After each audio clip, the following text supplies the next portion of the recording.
अब हम ऋग्वेद की तरफ चलते हैं। पहला जो सूक्त है अग्नि सूक्त।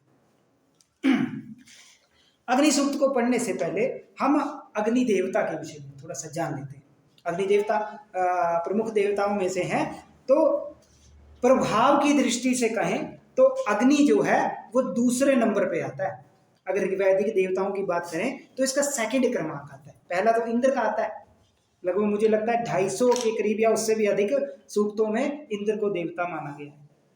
तो दूसरे नंबर पर अग्नि आता है, जहां पर 200 सूक्तों में इसकी स्तुति की गई है। कई बार पूछा गया ये प्रश्न, कितने सूक्तों में स्तुति की गई है? 200। हाँ, तो इस अग्नि की वैदिक मंत्रों में 3 विशेषताएं बताई गई हैं। देखो हमारी संस्कृति प्रकृति को पूजने वाली रही है, आपने देखा ना, पृथ्वी को पूज दिया, अब अग्नि को पूज रहे हैं। तो इसके 3 विशेषताएं बताई हैं। पहला बताया नेतृत्व शक्ति से संपन्न, आप लिखते जाइए। दूसरा है यज्ञ की आहुतियों को ग्रहण करने वाला। सारा सूक्त तो पढ़ा नहीं सकता, इसलिए सार रूप में मैं आपको बता रहा हूं, यज्ञ की सूक्तियों को ग्रहण करता है। और तीसरा इसका गुण है तेज और प्रकाश का अधिष्ठाता। एक पर्याय जो अग्नि के लिए प्रयोग किया गया है वो है जात वेदाः। वैदिक मंत्रों में जात वेदः शब्द बहुत बार आया है, जिसका अर्थ है ज्ञान का आगार, ज्ञान का आगार और उपासना करने वालों का कल्याणकार। जो उपासना अग्निदेव की करते हैं उनका कल्याण करने वाला, ऐसा जात वेदा का। मैकडोनल्ड कहते हैं कि ये जो अग्नि शब्द है वो भारूपीय शब्द है। वो कहते हैं कि ये संस्कृत की अग धातु से बना, वो तो सही कहा। और कहते हैं लैटिन जो भाषा है उसकी एजी अग धातु से निष्पन्न हुआ है। और उसके आगे इन्होंने और कहा है कि संस्कृत में अग्नि बन जाता है और लैटिन भाषा में इग्निस बन जाता है, ठीक है। और स्लोवानिक भाषा में OGNI ओग्नि, ऐसा वो कहते हैं कि इसके शब्द बनते हैं। तो इसलिए अग्नि का विशेष संबंध जो है वो यज्ञ की अग्नि से। किस अग्नि की बात हो रही है? यज्ञ की अग्नि से, ठीक है। इसलिए इसको एक नाम दिया गया घृतपृष्ठ। ये कई बार प्रश्न पूछे जाते हैं, ये नाम किसका है? आगे मैं नाम लेते जाऊंगा। घृतपृष्ठ अर्थात घृत की पीठ, घी की पीठ, ठीक है। अगला बताया शोचिष केशः, शो तालव्य, शोचि चकार और मूर्धन्य शकार, शोचिष केशः, जिसका अर्थ हुआ ज्वालाओं वाले बाल वाले, अर्थात जिसकी बाल क्या है? ज्वालाएं हैं, ठीक है। अब देखो अर्थ पता होगा तो आप उत्तर दे सकते हैं। अब यहाँ पूछ लिया कि शोचिष केश किस देवता का नाम है, नहीं पढ़ा होगा तो आप उत्तर किसी हालत में नहीं दे सकते। तो शोचिष केश। आगे है रक्त श्मश्रु, श्मश्रु होती है दाढ़ी, लाल दाढ़ी वाली, अग्नि लाल दाढ़ी वाली है, तो कितना अच्छा शब्द प्रयोग किया है। आगे है तीक्ष्ण दृष्टः, तीखे दांत वालों, खा जाती है ना सबको अग्नि, तो इसलिए तीक्ष्ण दृष्टः। आगे आ रहा है रुक्मदन्तः, सोने के दांत वाली, रुक्मदन्तः, सोने के दांत वाली। इसको देवताओं का मुख या देवताओं का चम्मच भी बोला गया है। देवताओं का मुंह है ना, यहीं से देवता अपना जो भोज्य है वो प्राप्त करते हैं। जब आप हवन देते हैं तो देवताओं तक तो अग्नि के थ्रू ही जाता है, तो इसलिए देवताओं का मुख भी कहा गया। जब इसका धुआं जो है, वैदिक मंत्र कहते हैं, जब इसका धुआं जो है वो ऊपर आकाश में उठता है तो ऐसा लगता है कि एक खंबा जो है वो आकाश को पकड़े हुए है, क्योंकि ये धुआं ऊपर की हो जाता है। अग्नि से हम सीख सकते हैं हमेशा आगे बढ़ो, पीछे नहीं जाना है, जो हो गया सो हो गया। तो इसलिए ऐसा लगता है ये आकाश को थामे हुए है। इसका जो, इसलिए इसे धूमकेतु भी कहा गया, धुएं की पताका वाली। इसका अर्थ हुआ धुएं की पताका, धुएं वाले झंडे वाले, जिसका झंडा धुआं है, ठीक है। इस अग्नि का रथ जो है वो सोने के समान चमकता है, जो कि 2 या उससे अधिक लाल घोड़ों के द्वारा खींचा जाता है, ऐसा वैदिक मंत्रों में है, ठीक है। इस अग्नि की उपमा कई पशुओं से भी की गई है, जहां कहा गया जब ये शब्द करती है, आवाज करती है, तो ऐसा लगता है कि ये बैल के समान हो गई है। बैल भी आवाज करता है ना, वृषभोर विधि, ऐसा तो वेद मंत्र में भी आया। तो ये बैलों के समान आवाज करने वाली बन जाती है। आकाश में उड़ने वाले जो गरुड़ और शयन है उसके समान भी या फिर जल में रहने वाले हंस के समान भी कई बार ये हो जाती है।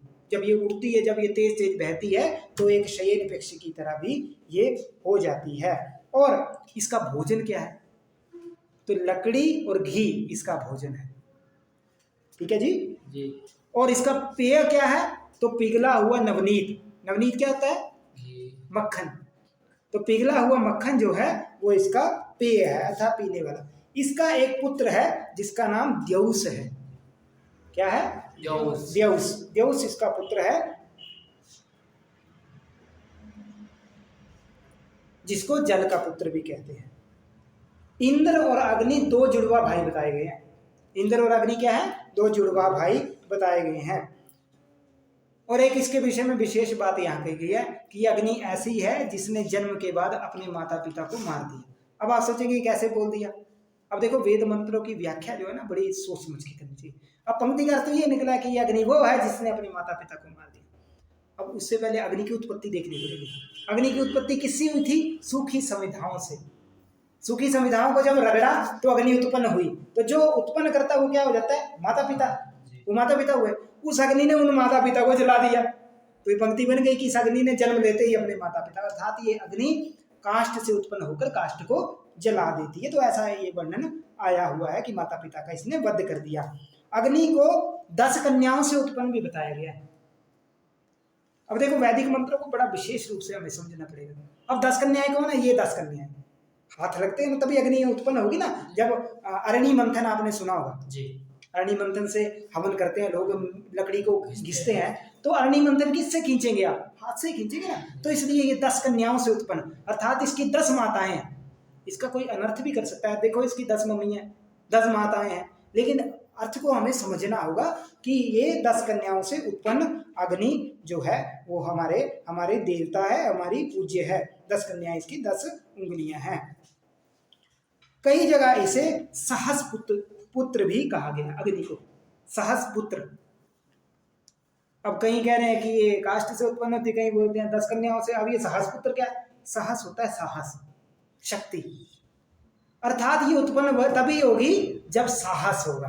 अर्थात पहले तो माचिस नहीं होती थी ना, तो ये साहस के साथ खींच खींच के, आपने देखो कितनी जोर जोर से रगड़ते हैं, वो सारे लगते हैं जोर जोर से, फिर वो धुआं निकलने लगता है, तो उससे अग्नि जो है प्रज्वलित की जाती है। तो ये सहस पुत्र भी कही गई है, इसलिए इसका नाम। और प्रातः काल में अग्नि का बाल रूप जो है वो बताया गया। अग्नि जो है वो प्रातः काल में बाल रूप में होती है। बताते हैं कि अग्नि सबसे पहले आकाश में उत्पन्न हुई। अग्नि देवता जो है वो सबसे पहले आकाश में उत्पन्न हुई और उसको मातृश्वा पृथ्वी पर लाया। अब मातृश्वा क्या है? वायु। आपने देखा ना, वायु से अभी जंगल में आग लगा रहे हैं लोग, गलत कर रहे हैं ना। तो जब अग्नि लगाते हैं वो फैलती किससे? हवा से फैलती है ना। तो मातृश्वा जो है वो पृथ्वी पर इसको ले आई। ये सारा वेद मंत्रों में कहा गया है। अग्नि के 2 स्थान बताए गए, जैसे पृथ्वी के तो 3 बताए थे ना मैंने। 2 स्थान कौन है? द्युलोक और पृथ्वी लोक। ठीक है, पृथ्वी द्युलोक में उत्पन्न हो गई है, पृथ्वी पे आई है। और मानव से संबंध अगर किसी देवता का सर्वाधिक है तो वो अग्नि का है, इसलिए इसको अतिथि भी कहा गया और गृहपति भी कहा गया। क्या क्या कहा है? अतिथि और गृहपति। आगे कुछ इनके नामों की बात करें। मैं नाम इसलिए बता रहा हूं कि कोई भी नाम पूछा जा सकता है पेपर में। आप यूजीसी का जो डीप वाला पेपर आता है ना, अंदर वाला जो क्वेश्चन आते हैं, उसमें आप ये नहीं बोल सकते कि ये तो बड़ा अंदर का आ गया। तो इसलिए ये नाम पूछे जाते हैं कई बार। तो एक नाम इसका जो आता है यविष्ठ्य।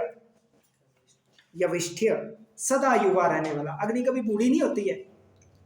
कभी देखिए अग्नि बूढ़ी हो गई और थक गई, मैं बड़ी मेरे से चला नहीं जा रहा है, जो मर्जी समय हो ये उतना ही जलाएगी। तो इसलिए अग्नि जो है वो सदा युवा रहने वाली यविष्ठ्य है। आगे कहा है मेध्य, सदा पवित्र रहने। पुराने समय में जब खाना बनाते थे ना, रोटियां बनाते थे, तो कई बार रोटी नीचे गिर जाती थी, तो क्या कहते थे? थोड़ा सा आग में डाल दे। आपने भी ऐसा देखा होगा ना कि कोई बात नहीं, नीचे गिर गई, आग में डाल दे, थोड़ा ठीक हो जाएगी। वो क्या है कि उसके साथ जो जीवाणु, देखो हमारी संस्कृति जो बड़ी वैज्ञानिक रही है, वो नीचे गिरी है पाँव में, आपके जहाँ जूते गंदे चप्पल वगैरह गई है वहां गिर गई है, उसके साथ जीवाणु लगे होंगे, कुछ बैक्टीरिया लगे होंगे। जब आप अग्नि में डालेंगे तो वो बैक्टीरिया मर जाएंगे, जल जाएंगे, खत्म हो जाएंगे, पवित्र हो गए। तो इसलिए इसको अग्नि को सदा पवित्र रहने वाली मेध्य कहा गया। क्या कहा गया? मेध्य। में थे। आगे कह रहे हैं कविशस्त, कवियों के द्वारा प्रशंसित, कवि इसकी बहुत प्रशंसा करते हैं। और एक नाम आया है दमुना, घर का परम पवित्र मित्र। घर में सबसे ज्यादा मित्र तो अग्नि है। अग्नि घर का चूल्हा, बोलते हैं घर तो चूल्हे से होता है, तो घर का चूल्हा तो अग्नि से जलेगा, इसलिए घर का ये मित्र कहा गया है, जिसको दमुना शब्द से यहाँ उच्चारित किया गया है। इसके 3 जन्म स्थान जो मैंने पहले बताया आपको, कौन कौन से? एक काष्ठ, ठीक है, दूसरा जल में भी अग्नि का उत्पत्ति बताई है, और एक द्युलोक, जल में, काष्ठ में और द्युलोक में। इसलिए ये कहाँ से है, जो मैं जल का कह रहा हूं, तो अपान नपात ऐसा शब्द आया है, अर्थात ये अप से, जल से उत्पन्न हुए जल का पुत्र है। अवेस्ता में भी अपाम नेपो ऐसा शब्द का प्रयोग अग्नि के लिए किया गया है।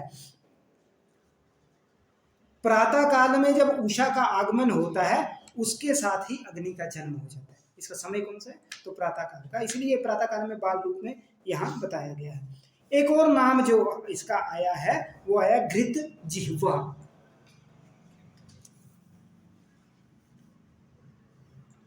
ये घी इसकी जीवा है, घी को पीने वाली है ना, घी डालते तो बड़ी अच्छी आगे आगे बढ़ती है, तो इसलिए घृत जीवा इसको बोला गया है। सभी मनुष्य चाहते हैं कि अग्नि हमारे पास रहे। अग्नि को यहाँ जोश से भी ले सकते हैं, तप भी ले सकते हैं। सब चाहते हैं मैं तप करूं, तो इसे सब लोग चाहते हैं, इसलिए इसको वैश्वानर कहा गया है। वैश्वानर, सारे विश्व के लोग जो हैं इसको चाहने वाले हैं, और सब इसकी स्तुति करते हैं, इसलिए इसको नाराशंस कहते हैं। अग्नि को क्या कहते हैं? नाराशंस। तो बहुत सारे नाम आए, कौन कौन से नाम आए हमारे पास अग्नि के? हाँ, हाँ, अच्छा, दमुना, अच्छा, और हाँ, ठीक है। तो ये सारे जो हैं वो हमारे पास आए। तो अग्नि देवता को हमने जान लिया, तो अब अग्नि सूक्त के बारे में हल्का सा एक परिचय प्राप्त करते हैं। अग्नि सूक्त जो है वो ऋग्वेद का प्रथम सूक्त है, अर्थात ऋग्वेद का आरंभ किससे हुआ? अग्नि सूक्त से। प्रथम मंडल का ये सूक्त है, तो इसलिए मंडल -1 सूक्त -1, तो पहले मंडल का पहला सूक्त है। इसके ऋषि हैं विश्वामित्र। कौन है ऋषि? विश्वामित्र। जैसे पृथ्वी सूक्त के कौन थे? अथर्वा ऋषि। और देवता इसके हैं अग्नि, अग्नि सूक्त के देवता हैं अग्नि, और इसमें छंद जो है वो गायत्री छंद है। इसमें 9 मंत्र हैं अग्नि सूक्त में, और सभी मंत्रों को पढ़ना यहाँ सुलभ भी नहीं है। पहला मंत्र है अग्निमीळे पुरोहितम यज्ञस्य देवमृत्युजम होतारम रत्नधातम। अब क्या इसका अर्थ क्या है कि अग्निम ईळे, अग्नि की हम स्तुति करते हैं। किस अग्नि की? पुरः, जो यजमान की कामनाओं को पूर्ण करती है, और वो कैसी है? पुरः, आगे रहती है। अग्नि हमेशा आगे रहती है, या सबसे पहले जिसका आह्वान किया जाता है। यज्ञ में सबसे पहले किसको बुलाते हैं? अग्नि को बुलाते हैं। तो इसलिए जो सबसे पहले, इसलिए यहाँ पुरोहित शब्द का, यज्ञ की जो पुरोहित है, जो यज्ञ में सबसे पहले आती है, ऐसी जो दान आदि गुणों से संपन्न है। आगे कह रहे हैं यज्ञस्य देवम ऋत्विजम, जो यज्ञ की स्वरूप है, दान आदि गुणों से संपन्न है, और ऋत्विज है, अर्थात देवताओं की ऋत्विक है, होता है। ठीक है, देवताओं की ऋत्विक है, होतारम रत्न धातमम, और रत्न स्वरूप है। अब रत्न का यहाँ अर्थ क्या है? कि सभी प्रकार के फलों को देने वाली है। रत्न अर्थात, रत्न देखो फल ही है ना एक तरह का। हम मेहनत करते हैं किस लिए? सोना चांदी पाने के लिए, आमतौर पर लोग इसीलिए करते हैं। तो इसलिए रत्न से युक्त है, अर्थात वो फल देने वाली है सबको। रत्न, ऐसे रत्नों को धारण करने वाली, जिससे सबको फल प्राप्त होता है। ऐसे रत्नों को धारण करने वाली अग्नि को, अग्नि देवता को, या अग्नि की मैं विश्वामित्र स्तुति करता हूँ। ठीक है, तो ये आ गया अग्नि सूक्त। तो इस तरह से इसमें अग्नि सूक्त में जो है वो मंत्र जो है ये पहला सूक्त है, पहला मंत्र भी यहीं से लिया गया है। अगला जो हमारे पास दूसरा जो आपके अग्नि क्रम में आता है वो है हिरण्यगर्भ सूक्त। कौन सा सूक्त है? हिरण्यगर्भ सूक्त। हिरण्यगर्भ सूक्त। तो उसके विषय में हम जाने उससे पहले हम हिरण्यगर्भ भी है और पुरुष सूक्त भी है। पुरुष सूक्त के विषय में तो आपने खूब जाना, तो पहले पुरुष सूक्त के विषय में ही पढ़ते हैं कि वास्तव में सृष्टि उत्पत्ति के विषय में ऋग्वेद में 6-7 सूक्त हमें प्राप्त होते हैं, उनमें पुरुष सूक्त भी एक है, इसलिए इनको दार्शनिक सूक्त कहा है।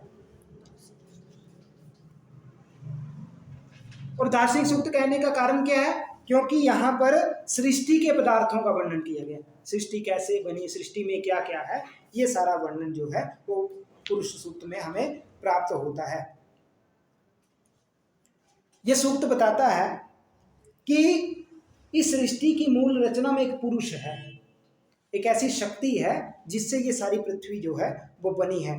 और ये जो सब हमें दिखता है ये सृष्टि में, वो सब इस पुरुष का अंग हैं, छोटे छोटे अंग हैं। और आगे सृष्टि की रचना जो हुई है वो एक यज्ञ से हुई है। ठीक है, इस पुरुष की रचना जो है वो यज्ञ से हुई है। इस सूक्त में, ये जो सूक्त है पुरुष सूक्त, इसमें विराट पुरुष का वर्णन किया गया। ये वही विराट स्वरूप है जो गीता के 11 अध्याय में है।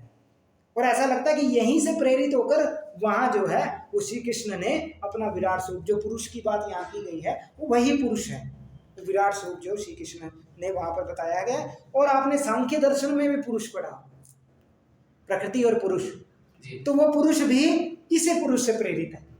सबसे पहले पुरुष की बात कहाँ गई आई? ऋग्वेद के पुरुष सूक्त में। तो इसलिए ये सांख्य को भी प्रभावित किया, इसने गीता को भी प्रभावित किया। इसके विषय में एक मंत्र आएगा जिसका अर्थ है ये विराट पुरुष जो है वो हजारों सिरों वाला है, हजारों आंखों वाला है, हजारों पैरों वाला है। और ये पुरुष इतना बड़ा है कि पूरा ब्रह्मांड जो है इसमें व्याप्त किया हुआ है। हम थोड़ा सा कुछ पाके हम समझते हैं हम पता नहीं क्या बन गए हैं, उसके सामने तो हम किंचित भी नहीं है, एक अंश भी नहीं है। तो वो इतना बड़ा, और जो भूत और भव्य का स्वामी है, पहले जो हुआ उसका भी स्वामी वही है, और भव्य जो होना है उसका स्वामी वही है। वो जो चाहेगा वही होगा। होई वे वही जो राम रचि राखा, को करी तर्क बड़ा वैसा, कि राम जो चाहते हैं वही होगा, राम रूपी पुरुष जो है। तो इस पुरुष सूक्त में ऐसा कहा गया है। चारों वर्ण जो हैं हमारे, उनकी उत्पत्ति भी इस पुरुष सूक्त से, अर्थात इस भूमि पर कोई भी किसी जाति वंश का, किसी वर्ण का आदमी हो, वो उस भगवान का अंश है। ये हमें पुरुष सूक्त बताता है। सारी ऋतुएं जो हैं वो इसी सूक्त में बताया गया है कि इसी पुरुष से उत्पन्न हुई है। वसंत ऋतु इत्यादि, ऋग्वेद, यजुर्वेद, सामवेद सब जो है वो इसी से, चारों वर्ण इसी से उत्पन्न हुए हैं। वायु इससे हुई है उत्पन्न, चंद्रमा, सूर्य इत्यादि सब, स्वर्ग नरक की प्राप्ति इस पुरुष से ही होती है। इस पुरुष के एक चरण में पृथ्वी लोक की, और 3 चरण इसके ऊपर है। ये पृथ्वी तो एक चरण है इसका। तो इस सूक्त का रहस्य यही है कि आत्मज्ञान के द्वारा जीवन को हमें सफल बनाना चाहिए, अर्थात हमें वास्तविक चीजों को जानना चाहिए। ये पुरुष सूक्त जो है वो हमें बताता है। तो इस तरह से पुरुष सूक्त जो है वो आपने कर्मकांड इत्यादि जब आप कार्य करते हैं तो उसमें आपने पुरुष सूक्त के विषय में पढ़ा भी होगा, ऐसा मैं मानता हूँ। इसके विषय में थोड़ा सा और बताना चाहूँगा। ये दशम मंडल का 90 सूक्त है, दशम मंडल का। इसके ऋषि जो हैं वो नारायण, देवता इसके पुरुष। और एक विशेष इसके छंदों के विषय में है कि इसका अंतिम मंत्र जो है त्रिष्टुप, बाकी सब अनुष्टुप में है। केवल अंतिम मंत्र जो है वो जो है अंतिम मंत्र है यज्ञेन यज्ञमयजन्त देवा तानि धर्माणि प्रथमान्यासन् देहनाकं महिमानः सचन्त यत्र पूर्वे साध्याः सन्ति देवाः। अब ये जो मंत्र है ये त्रिष्टुप में है। बाकी सारे जो हैं वो अनुष्टुप में है। तो ऐसा ही पहला मंत्र जो अनुष्टुप में है, सहस्र शीर्षा पुरुषः सहस्राक्षः सहस्रपात् स भूमिं विश्वतो वृत्वात्यतिष्ठत् दशांगुलम। अब ये पहला मंत्र है अनुष्टुप छंद में। तो यहाँ क्या कह रहे हैं कि वो जो पुरुष है उसका स्वरूप बता रहे हैं कि वो हजारों सिरों वाला है। सहस्र शीर्षाः पुरुषः सहस्राक्षः, उसकी अक्षी उसकी आंखें हैं कितनी हैं, हजारों हैं। सहस्रपात, उसके पांव हैं सहस्त्र, हजारों पांव वाला है। स भूमि विश्वतो, और वह भूमि को चारों ओर से व्याप्त कर रहा है 10 उंगल प्रमाण से। और प्रमाण कितना उसका, 10 उंगल प्रमाण से वो स्थित है, अर्थात वह परम पुरुष ब्रह्मांड के भीतर और बाहर को व्याप्त करता है। ये वही अर्थ आ रहा है जो ईशावास्य उपनिषद में आता है, जगत्याम जगत, जगत्याम जगत, जगत में है ना। तो ये पुरुष जो है इतना विशाल है लेकिन उस जगत में व्याप्त है, कण कण में वो पुरुष है। ऐसा नहीं है कि वो अलग से एक ग्रह बना दिया पुरुष के लिए, बहुत बड़ा है तो इसके लिए अलग, तो इस जगत में वो व्याप्त है। तो इस तरह से ये पुरुष के विषय में बहुत सुंदर सुंदर मंत्र आए हैं। सबको यहाँ पढ़ाना संभव नहीं है, इसलिए हम आगे इसके चलते हैं। चतुर्वर्णों का जो उत्पत्ति के विषय में कहा है, ब्राह्मणस्य मुखमासीत् बाहुराजन्यः कृतः उरुतदस्य यद्वैश्यम पद्भ्याम शूद्रो रजायत। चारों वर्ण जो हैं वो इस पुरुष से ही उत्पन्न हुए हैं। तो ऐसा ये वर्णन आया। और चंद्रमा और सूर्य जो है वो उनकी उत्पत्ति भी, इंद्र की उत्पत्ति, प्राणों की उत्पत्ति भी यहाँ बताई गई है। इसलिए सृष्टि सूक्त, सृष्टि को बताने वाले सूक्त है ना, ये दार्शनिक सूक्त है। तो क्या करें, चंद्रमा मनसो जातश्चक्षुः सूर्यो अजायत मुखादिन्द्रश्चाग्निश्च प्राणाद्वायुरजायत। चंद्रमा मनसो जात, इसका मन जो था वहां से कौन उत्पन्न हुआ, चंद्रमा। चक्षुः सूर्यो अजायत, तो इसके चक्षु से कौन उत्पन्न हुए, सूर्य। मुखाद इंद्र, यहाँ प्रश्न पूछा जाता है इंद्र की उत्पत्ति कहाँ से हुई, पुरुष के। तो मुखाद इंद्रश्चाग्निश्च, अग्नि भी वहां से उत्पन्न हुई है और इंद्र भी वहीं से उत्पन्न हुए हैं। प्राणाद वायु रजायत, और इसने जो प्राण लिए उससे वायु की उत्पत्ति हुई। ऐसा ही एक मंत्र जो आप भोग लगाने में करते हैं, नाभ्यासीदंतरिक्षं शीर्ष्णोद्यो समवर्तत पद्भ्यां भूमिर्दिशः श्रोतान् तथा लोकान् अकल्प्यन्। ये भी मंत्र यहीं पे आया। तो इस तरह से कई मंत्र जो है वो यहाँ पे, और पुष्पांजलि में जो आप मंत्र का प्रयोग करते हैं, यजेन यजमय दंत देवा, वो मंत्र भी यहीं पर आया। ऐसा एक विशिष्ट जो है वो ये पुरुष सूक्त है जिसके विषय में हमने जाना। अब अग्रिम है हिरण्य गर्भ सूक्त। ये भी हिरण्य गर्भ सूक्त भी जो है वो दार्शनिक सूक्त है। वेदों में पुरुष से हिरण्य गर्भ की उत्पत्ति प्रदर्शित की गई है। पुरुष में जो विराट उत्पन्न होता है वही हिरण्य गर्भ है। जो विराट की पुरुष सूक्त में बात की गई है वही हिरण्य गर्भ है। ठीक है जी। तो हिरण्य गर्भ को यहाँ कहीं कहीं प्रजापति भी कहा गया है, और ये हिरण्य गर्भ वही है जो पुराणों में ब्रह्मा शब्द से उच्चारित हुआ है। जो पुराणों में ब्रह्मा बोला है वही यहाँ पे हिरण्य गर्भ है। हिरण्य गर्भ और प्रजापति कहीं कहीं पर्यायवाची के रूप में प्रयोग है। कहीं इसको हिरण्य गर्भ बोल दिया, कहीं कहीं प्रजापति बोल दिया। तो हिरण्य गर्भ को प्रजापति से और कहीं प्रजापति को, लेकिन यद्यपि पर्यायवाची के रूप में ये प्रयोग हुए हैं, लेकिन कहीं कहीं मंत्रों में कहा है कि हिरण्य गर्भ श्रेष्ठ है, तो कहीं कहीं बोला है कि प्रजापति श्रेष्ठ है। तो इससे लगता है कि दोनों अलग भी हो सकते हैं। ठीक है जी। तो वास्तव में दोनों एक ही है, ऐसा हमें मानना चाहिए। हिरण्य गर्भ सूक्त में दोनों की स्तुति की गई है। हम एक क्यों मान रहे हैं, क्योंकि वहाँ इस सूक्त में हिरण्य गर्भ भी आ रहे हैं और प्रजापति भी आ रहे हैं। इसलिए दोनों की यहाँ पर पूजन जो है या स्तुति जो है वो की गई है। और सृष्टि आदि का सबसे पहले हिरण्य गर्भ से उत्पत्ति हुई। इस सृष्टि की उत्पत्ति, जो सोने के अंडे की बात की जाती है, तो हिरण्य गर्भ से इस सृष्टि की उत्पत्ति हुई। ये उत्पन्न हुई सृष्टि का स्वामी था, हिरण्यगर्भ जो था वो इस उत्पन्न सृष्टि का स्वामी बना, और जिससे पृथ्वी और द्युलोक जिसने धारण किए, और अपने उसके तेज से ही ये आकाश जो है, ये द्युलोक जो है वो टिका हुआ है, अंतरिक्ष टिका हुआ है। इस हिरण्यगर्भ ये जो हिरण्यगर्भ सूक्त है या हिरण्यगर्भ देवता है, इसी के आधार पर वेदांत दर्शन ने सर्वम खलविदम ब्रह्मा, ऐसा जो ये वाक्य निष्पन्न हुआ, ये इसी का हिरण्यगर्भ का ही विकास है। हिरण्यगर्भ सूक्त में 10 मंत्र हैं। 9 मंत्रों, इसमें एक विशेष बात है कि इसके पहले 9 मंत्र जो है उसकी अंतिम जो लाइन है वो आता है कस्मै देवाय हविषा विधेम। ऐसी पंक्ति जो है वो हर मंत्र के अंत में आती है, ठीक है जी।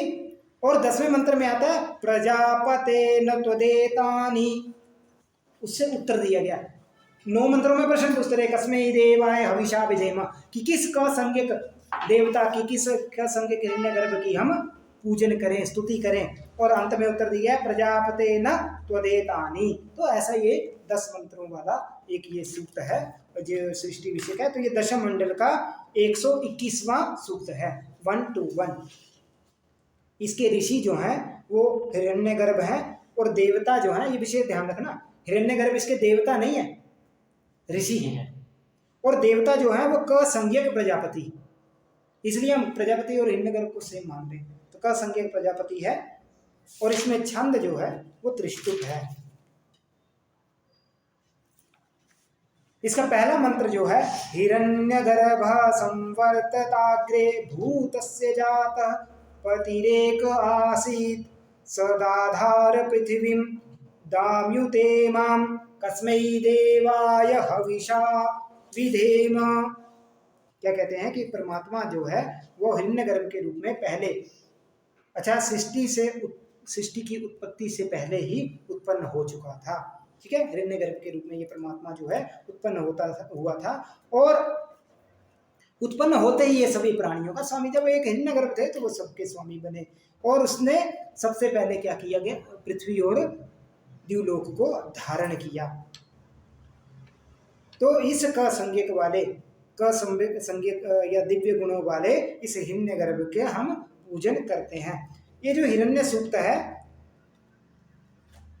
इस सूक्त के द्वारा, पुरुष सूक्त के द्वारा ऋग्वेद में एक देववाद, एक ईश्वरवाद को स्थापित किया गया। ऋग्वेद में एक वर्णन आता है एकम सद्विप्रा बहुधा वदन्ति, एक भगवान को लोग बहुत नामों से बोलते हैं। एक ईश्वरवाद का स्थापक ये जो सूक्त है ये रहे। पुरुष को बता दिया ना, सहस्र शीर्षा पुरुष सहस्राक्षा, और यहाँ भी यही बोल रहे हैं कि जो पृथ्वी को धारण करता है सबसे पहले उत्पन्न हुआ। तो एक ईश्वरवाद को हिरण्यगर्भ और पुरुष सूक्त ने स्थापित किया। और इस सूक्त में ऋषि हिरण्यगर्भ ने इस सूक्त के ऋषि जो है हिरण्यगर्भ कहे जाते हैं, जबकि प्रजापति की संज्ञा भी हिरण्यगर्भ की है, ठीक है। तो हिरण्यगर्भ को इसका देवता भी मान सकते हैं, ठीक है जी। कसंज्ञक प्रजापति भी हैं और हिरण्यगर्भ इसके देवता भी हैं। तो कसंज्ञक प्रजापति भी हो गए और हिरण्यगर्भ भी हो गए। तो इस तरह से ये हिरण्यगर्भ के विषय में हमने यहाँ जाना। और नासदीय सूक्त जो है वो, नासदीय सूक्त भी जो है वो कई बार परीक्षाओं में पूछा जाता है। नासदीय सूक्त को सृष्टि उत्पत्ति सूक्त भी कहा जाता है। क्या कहा जाता है? सृष्टि उत्पत्ति। हाँ, सृष्टि उत्पत्ति सूक्त। क्यों, ऐसा क्यों कहा गया बताइए? हाँ, क्योंकि इसमें सृष्टि की उत्पत्ति जो है बताएगी। जैसे हिरण्यगर्भ सूक्त में या पुरुष सूक्त में बताई गई थी, उसी तरह यहाँ भी बताई गई है। इसमें इसका जो ये दशम मंडल का 129वां सूक्त है, आप इसको लिख लीजिए। 129वां सूक्त जो है वो नासदीय सूक्त है। इसमें कुल मिलाकर 7 मंत्र हैं। हाँ जी, इसके ऋषि परमेष्ठी प्रजापति हैं। इसके देवता जो हैं वो सृष्टि स्थिति और प्रलय के जो कर्ता हैं, सृष्टि भी करते हैं और स्थिति भी लाते हैं, उसको बचाते भी हैं और प्रलय भी कर देते हैं। कौन है कर्ता? परमात्मा, वो इसके देवता हैं। और छंद इसमें त्रिष्टुप है। इसका पहला मंत्र है नासदासीनो सदासित तदानीं नासीतज्जो नो व्योमा परो यत् किमावरीवः कुह कस्य शर्मन्नम्भः किमासीत् गहनं गभीरम। ये पहला मंत्र है। तो ऐसा सृष्टि के विषय में यहाँ भी कुछ बात जो है वो की गई है। तो ऐसा हमने ऋग्वेदीय अग्नि पुरुष हिरण्यगर्भ नासदीय सूक्त और इसके अतिरिक्त हमने पृथ्वी सूक्त को पढ़ा। अब आगे